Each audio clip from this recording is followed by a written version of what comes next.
Ismim Farangiz. 26 yoshman. 2 bolam bor. Ajrashib ota-oyimga kelganman. Yoshlikdan juda sho'x qiz bo'lib o'sganman. Oilada erkak qiz edim. Opamlarnikiga haftada bir marotaba borardim. Pochcham meni o'z singlisidek ko'rardi. Juda mehribon edi. Opam maktabda o'qituvchi edi. Opam maktabga ishga ketgan payti opamni yosh chaqaloqchasiga qarab o'tirardim. Ishdan kelguncha pochcham taksi qilardi. Har kuni obedga pochcham ovqatlanganiga kelardi. Farangiz singlim, yaxshi o'tiribsizmi?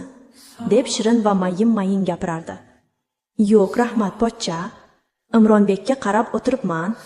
Opam ishdan kelguncha dedim. Ha, tushunarli. Menga ovqat qilib bering. Ishga ketaman dedi. Xo'p deb pochchamga ovqat qilib berib, kuxliga kirib ovqat tahlayotgan joyimda pochcham orqamdan kelib quchoqlab oldi. "Nima qilyapsiz, pochcha?" deb o'zimni yo'qotib qo'ydim. Chunki opam bolali bo'lganiga 1 oy bo'lganda pochcham menga tegina boshladi. "Opes homiladorlik paytidan beri qiynalib yuribman. Menga imkon berasizmi?" dedi. Shokka tushdim. Yig'lab yubordim. "Pochcha, nimalar deyapsiz? Opam bilsalar o'ldiradi-ku ikkalamizni ham" dedim. "Yo'q, qo'rqmang Farangiz, hammasi sir bo'ladi. Opezga bildirmay yuramiz. Sizni anchadan beri yoqtirib qo'yganman" deb quchoqladi. O'zimga ham yoqib ketdi. Chunki ko'rmaganimga 2 yil bo'lgandi. Rosa ehtiroslarim uyg'ona boshladi. Baribir ayolligim tutib ketdi-da. "Yo'q pochcha, unda qilmang, qo'rqaman" dedim. "Yo'q, qo'rqmang, hammasi yaxshi bo'ladi" deb shirin gapirdi.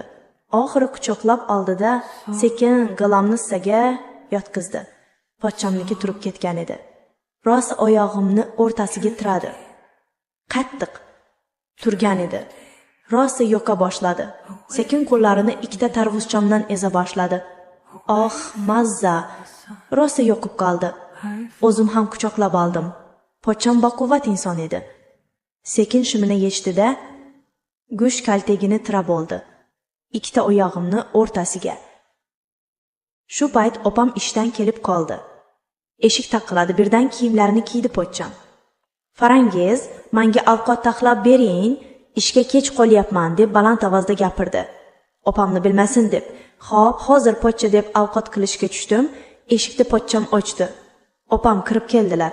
"Yaxshi o'tiribsizlarmi?" dedi. "Ha, opa, ovqat taxlayapman pochchamga" dedim. "Ha, yaxshi" dedi. Pochcham ishga ketdi. Kech bo'ldi, men o'yimga ketdim. Yarim kechasi pochcham telefon qildi. "Farangiz, o'yiz oldiga boraman, chiqa olasizmi? Sizga surprizim bor" dedi. "Xo'p, hozir chiqaman" dedim. Chiqdim, mashinaga o'tiring dedi. Mashinasiga o'tirdim. Gul olgan ekan. Gulni yaxshi ko'rishimni bilardi-da. "Rahmat pochcha, rosa xursand bo'ldim" dedim. "Yuring, bir joyga olib boraman" dedi. "Uydagilar bilib qolsalar meni urishadilar" dedim. "Yo'q, tez qaytamiz" dedi. "Yo'q" de olmadim. Keyin "Xo'p, mayli ketdik" dedim. Pochchamni qayerga olib borishini yuragim sezardi. Gasnitsaga olib bordi. 1 soatga oldi gasnitsa olib kirdi. "Yuring gaplashib olaylik" dedi. "Xo'p" deb kirdim. Kirganimdan kiyimlarni yechdi. O'zim ham yechindim. Rosa xohlardim. Quchoqlab spalniga yotqizdi. Rosa o'pdi hamma joylarimdan. Pashalab mazza qilardim. Keyin sekin go'sht kaltagini tiqa boshladi. Rosa menga yoqardi.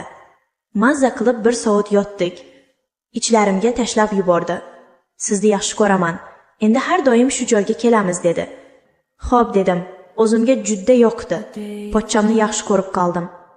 Juda ham akkuratni yuradi.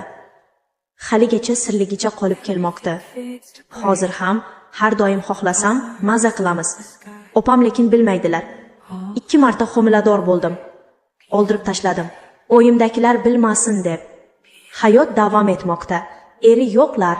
Mazza qilib bu hayotda yashaganingiz qoladi. Kim bo'lishidan qat'iy nazar. Real hayotim shunaqa. Haligacha